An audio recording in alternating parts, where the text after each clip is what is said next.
this all or nothing mentality that women live with, we're not making a progress because our brain is not allowing that to happen. So what is stopping you from going all in or all out?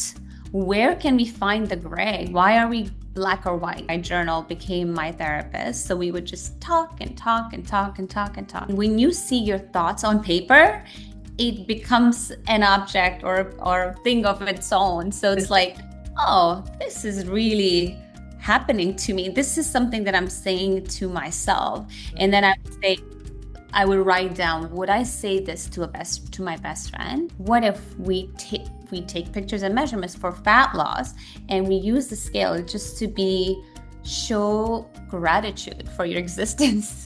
Hey, welcome everybody. We are so excited today to have my friend Kausar on the call, and she is going to share some amazing mindset wisdom with us. Welcome, Kausar. So happy to have you. I'm so excited to be here, Chitra. Thank you so much for inviting me. Oh my God, my pleasure. I can't wait for this conversation. So, would you please introduce yourself to my listeners? Of course. My name is Kausar. I am co-founder of BFF, Become Fit Forever, alongside my best friend Dookie. We help women over 40 who feel like their body has betrayed them, who feel like they wake up and not feeling like themselves anymore. We help them kind of go back and gain their energy back, their confidence back, lose that weight. We have created the BFF method, who has helped over 1,000 women get their confidence back, their energy back. And yeah. That's amazing. I love it. You're doing such great work. And having done similar work myself, I know how important it is for all of us to feel good in our bodies. So thank you for what you do. And if I were to ask you what the warrior mindset means to you, what would you say? First of all, I absolutely love the work that you do because I think in any program, in any coaching that I've done in my career, mindset is the first thing that comes up. And in my own journey, the warrior mindset means you're taking control of your life. Mm, I love that. I love that. Yes, yes, and yes, and yes. All right. So let's dig right in because in this podcast, we like to get real and we like to go deep. So if we can go back to your post-pregnancy chapter, what was going on with your body and mindset at the time that triggered your disordered eating?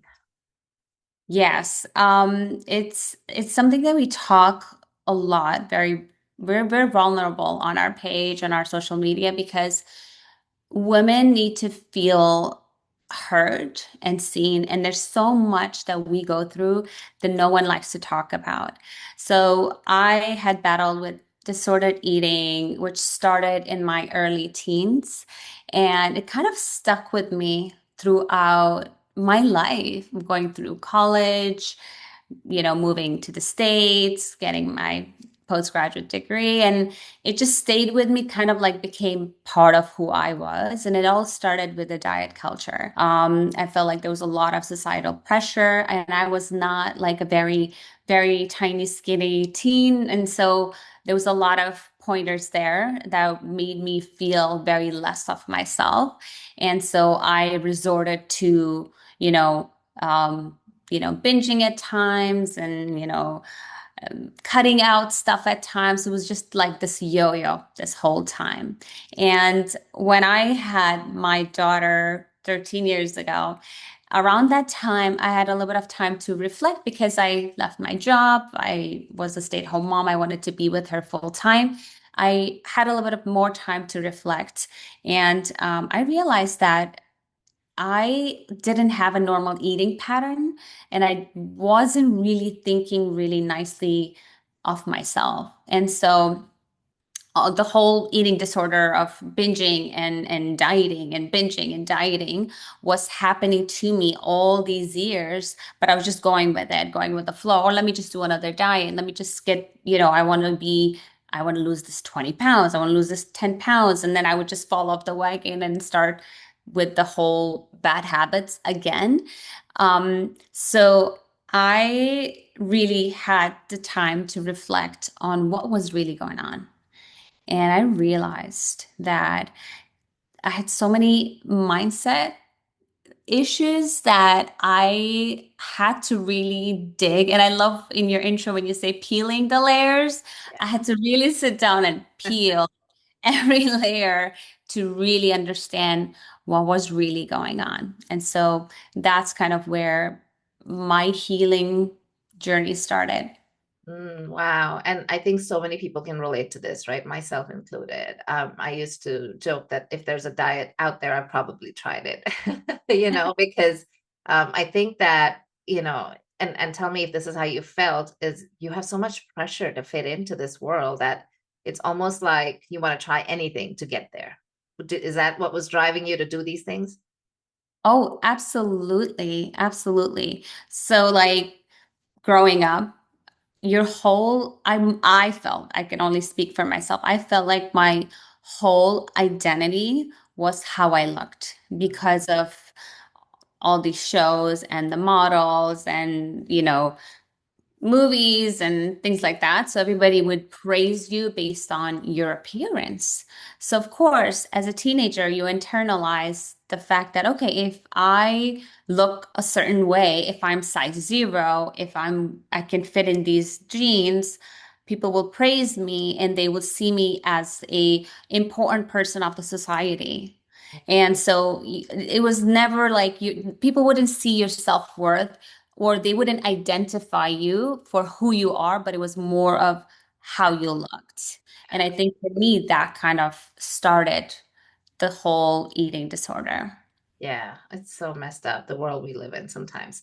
But all right, so you had your daughter and you had some time to reflect and you were inspired by that time to dig deep and you understood that there's something that needs to change, right? Yeah. But I know that you've also said that it took you 2 whole years to get there, right? And so tell me a little bit about that journey and what was like that turning point that started that recovery for you? Right, right. So after my daughter was born, I actually just started meditating. And I realized that when you meditate, you really have the moment to go inwards and start listening to yourself. And I'm not saying that for all these years I don't listen to myself, but trust me when I tell you, and I'm sure your listeners can relate, when you don't spare time to sit down with yourself and reflect and listen, you won't start hearing those thoughts.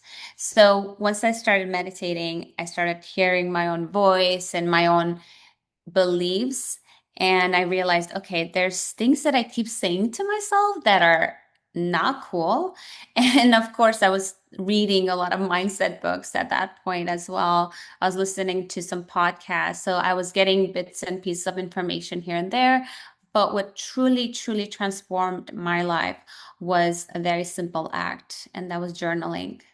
I mean, I love journaling. I journaled my whole life. However, I had stopped in the last like 10 years because I was working, I had a career, I was studying, and then I had a baby and we moved. And so there was a lot of stuff going on. So I went back to my little diary and I'm like, you know what? When I'm meditating, I'm reflecting in these thoughts that are coming up for me.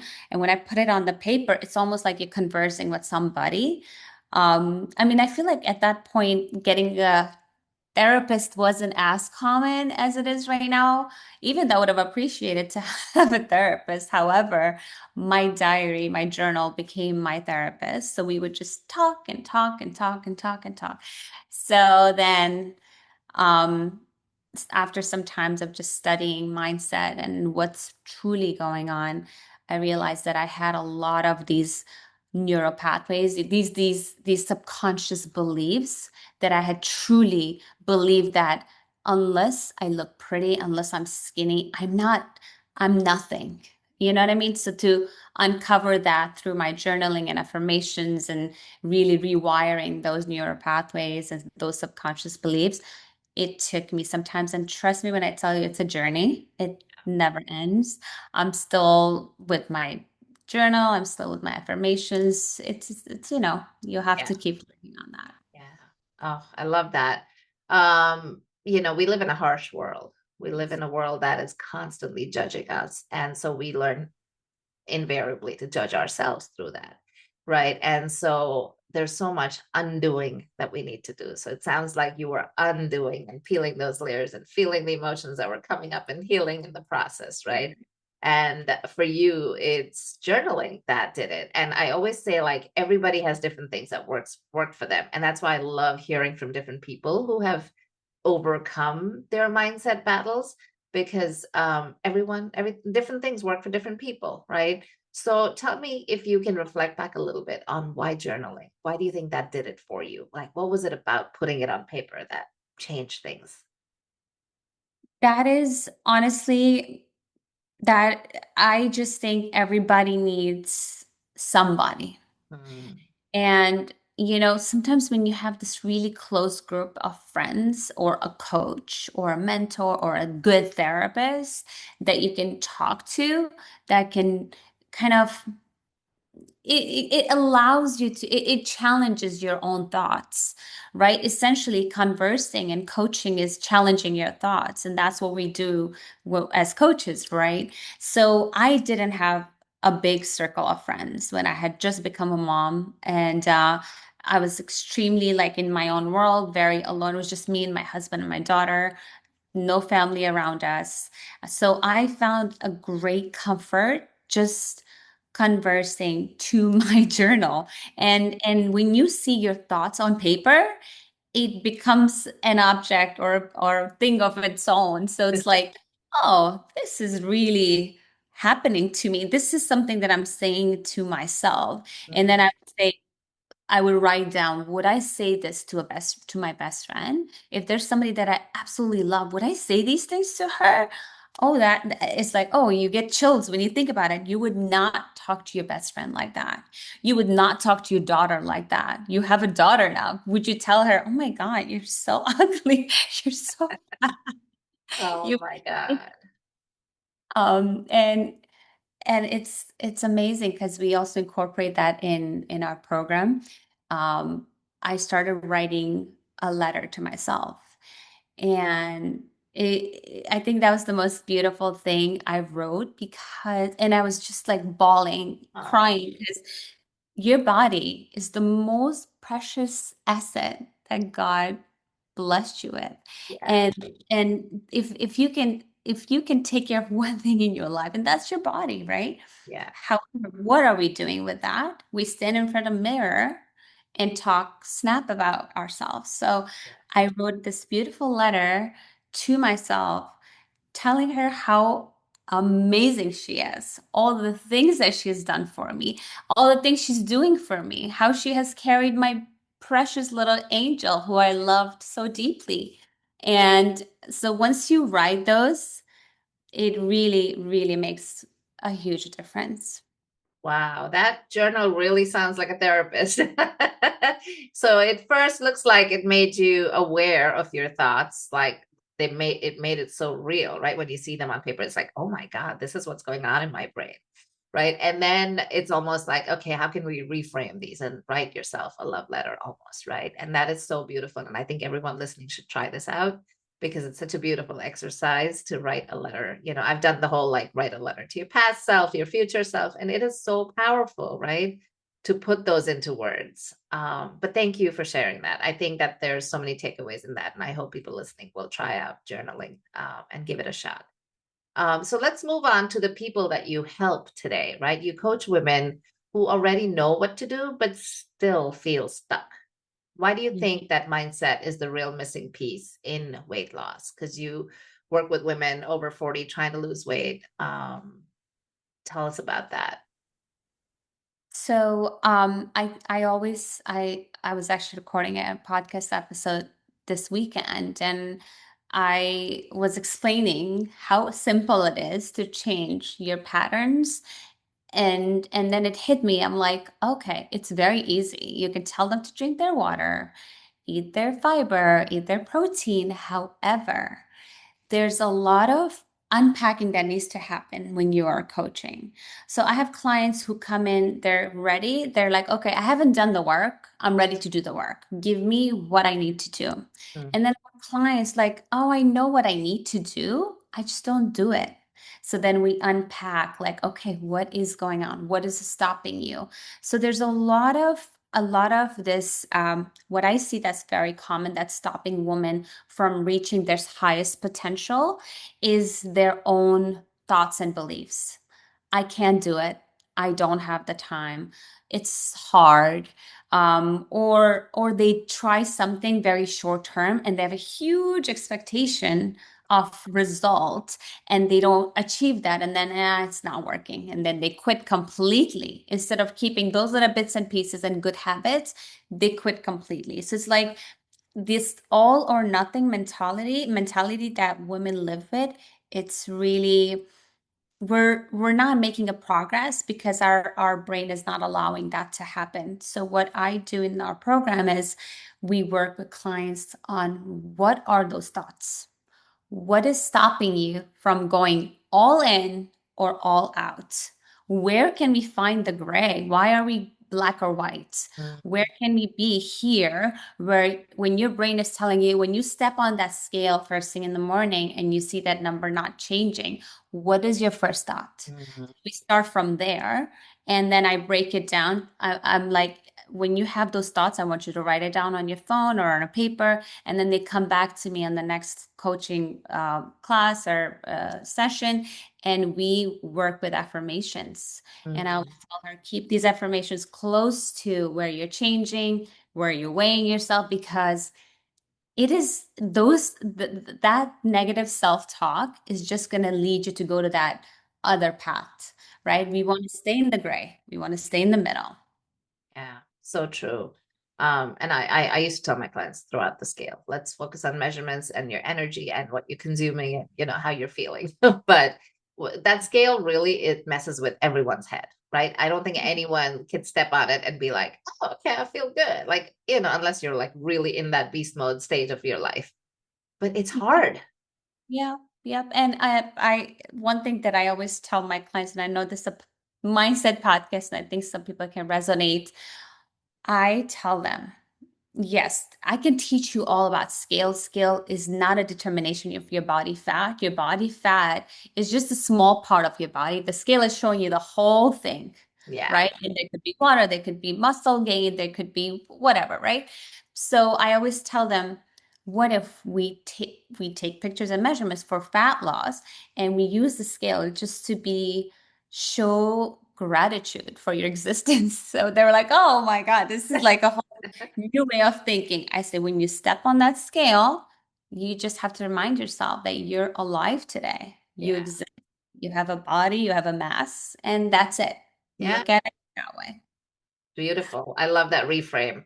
And that's all we need, right? Sometimes we need those reframes to think differently. And once our perspective shifts, everything shifts, right?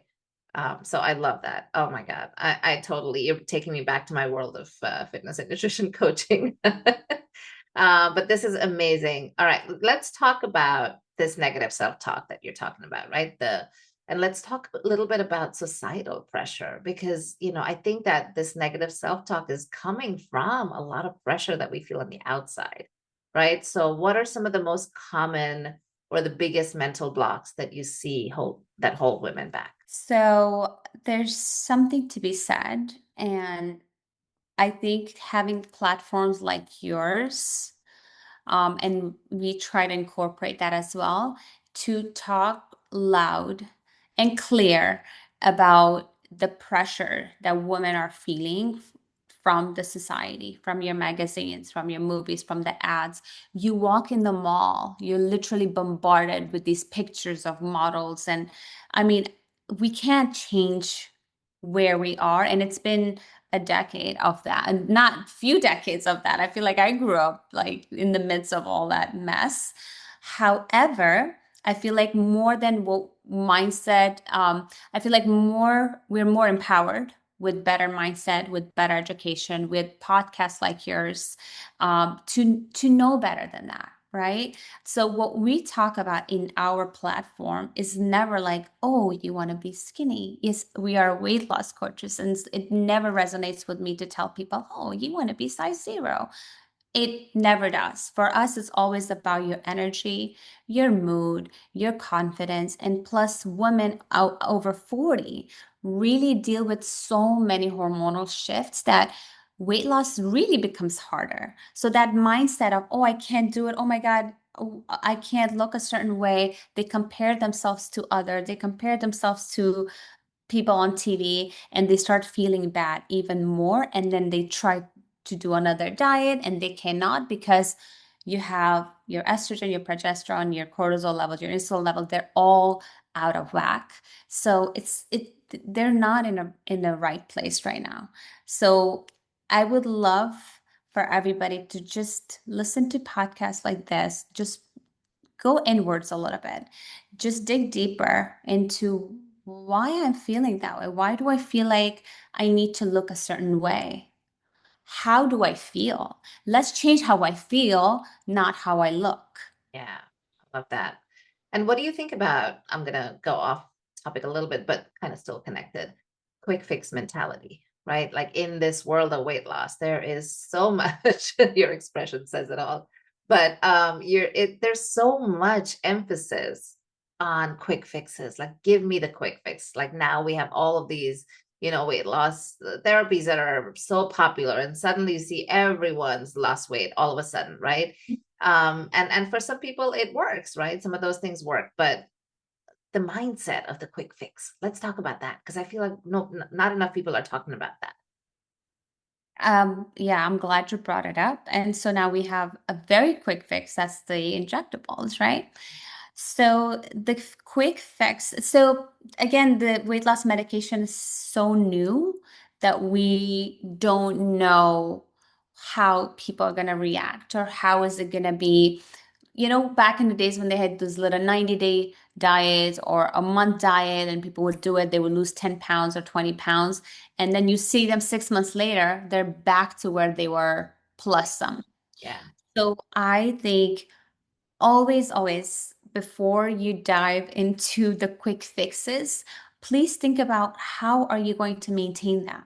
Mm, Weight loss is not an overnight thing. You didn't gain the weight overnight. So it will take you some time to lose the weight in a healthy way.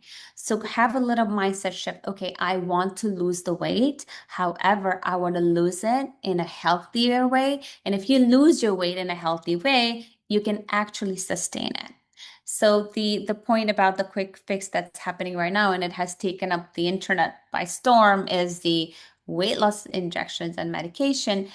I had just gotten my certification on that, and I don't think it's such a bad thing. I think it's a great tool for, especially I deal with a lot of clients who are truly, truly trying, but they have insulin sensitivity and they have some, ups and downs in their hormones. And so I could totally see them benefiting from weight loss medication. However, if a person who haven't tried the lifestyle changes, who hasn't been eating enough protein, not lifting enough weights and not doing their walks, and they're very sedentary and then they go on a weight loss medication, you will lose the weight. However, you're going to need to be on it for the rest of your life because you haven't built those habits to sustain you and keep that weight off. And there's a lot of muscle loss that happens. There's a lot of, you know, I feel like with the muscle loss comes a lot of complications down the road when they're getting older.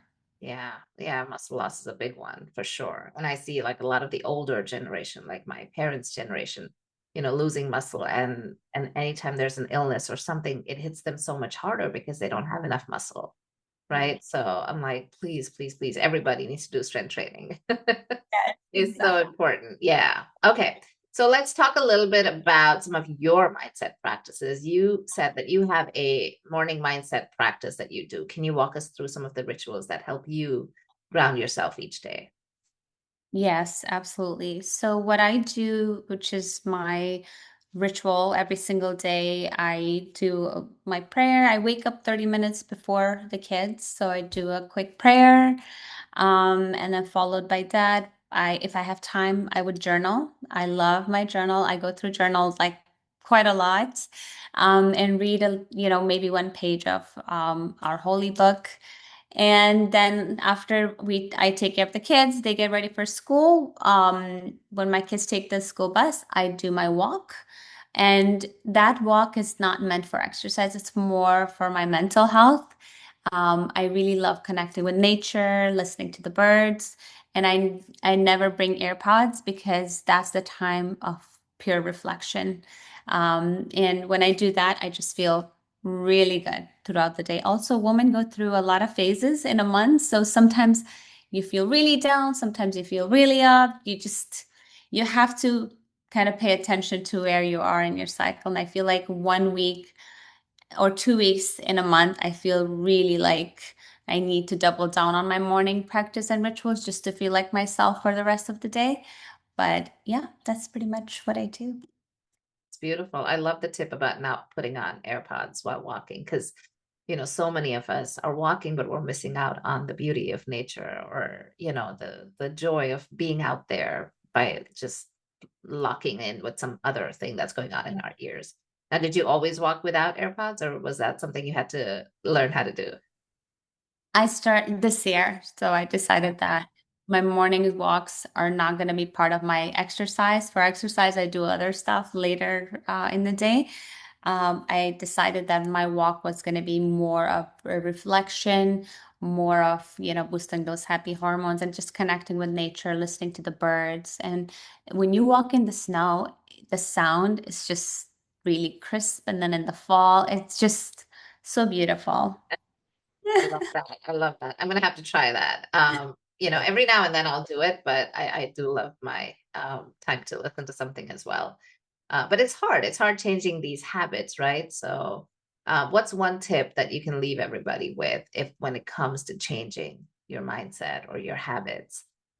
Is there a turning point that they can kind of tap into, or a tip that you can give them that might help them make that switch? Yes, and it's very simple. Going inwards. Mm. Just go inwards because we have so many thoughts in one day. There's a number. I don't remember. 6,000. Yeah. 6,000. Well, some say 60,000, but there was a study done that I found that said we have 6,000 complete thoughts. So that's what I put in my book.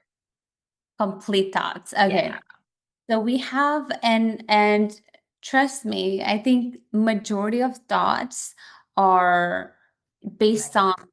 how we see things, based on our perspective, based on our childhood traumas and our subconscious thoughts and beliefs. Yeah. So the moment you go inwards, and I would say going inwards by just priming your day. How do you prime your day? By a simple act of 5-minute meditation, a prayer, a quick walk. Like I said, my walk is like 15 to 20 minutes. It's just being in nature Mhm. and just going inwards and not talking, not listening, just not engaging, just listening to your own thoughts. Just listen carefully to what you're saying to yourself. And the change will happen once you understand your speaking patterns. How am I talking to myself? And just kind of working on changing maybe one thought per day or per week. You cannot change your whole being in one meditation, but you will eventually be a little bit more mindful of how you're speaking about yourself, what you're thinking about yourself, what you're saying. I love that.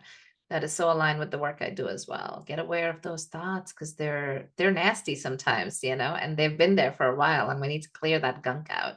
So Yeah. I love that. Go inwards. It is the answer to everything in life, isn't it? It really is. It Yeah. really is. Otherwise, what is the difference between human and I don't know, other creatures? Yeah. Yeah. We We have have awareness. we have We have awareness. We've been awareness. given this cognitive ability, this beautiful emotions Yeah. that we can use it in a positive way or we can use it against us. You can take your thoughts and turn your life around and be the best version of who you want to be, or you can just keep going in the rabbit hole. Yeah. So priming your day, starting your day, your morning, every day is a novelty. Yeah.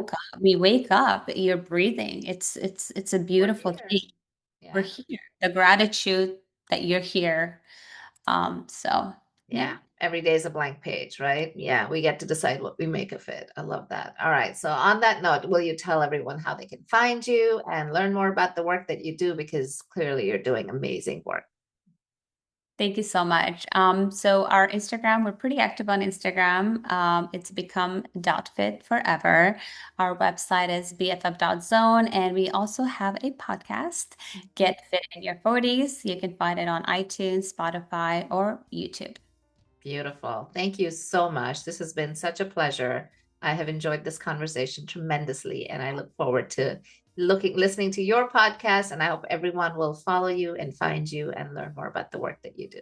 Thanks. Thank you. I appreciate that. I appreciate your time and I appreciate the work you do. And I pray that it will expand and a lot of women will find you and your amazing work that you do.